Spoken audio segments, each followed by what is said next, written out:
First of all, everyone, first and foremost, giving honor to God who said in my life to my leaders, apostles, and tears, and jump right into this video. So I'll begin from Mark 8:36 to 37. For what will it profit a man if he gains the whole world and loses his own soul? Or what will a man give in exchange for his soul? There's nothing that is worth in life to lose our soul over. People will do anything for money, for fame, to be seen.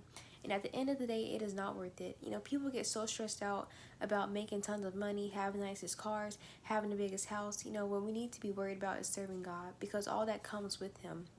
Because it is He who supplies and provides and blesses His own people. God blesses with no sorrow. Because when we try to do it, or people try to do it, it doesn't work out, and some people literally kill others to get ahead.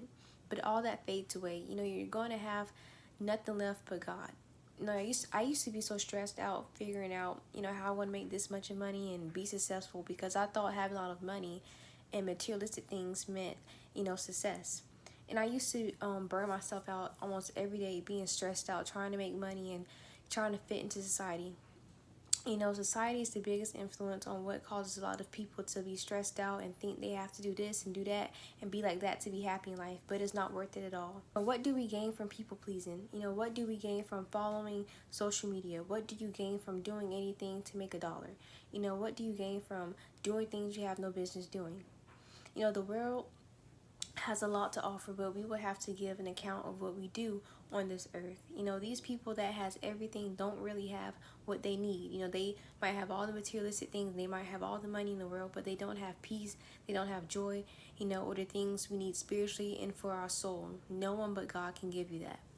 So if you find yourself stressing and trying to get somewhere in life, just know that God knows the plans that He has for us, But we have to seek His kingdom first and His righteousness to be able to get those things.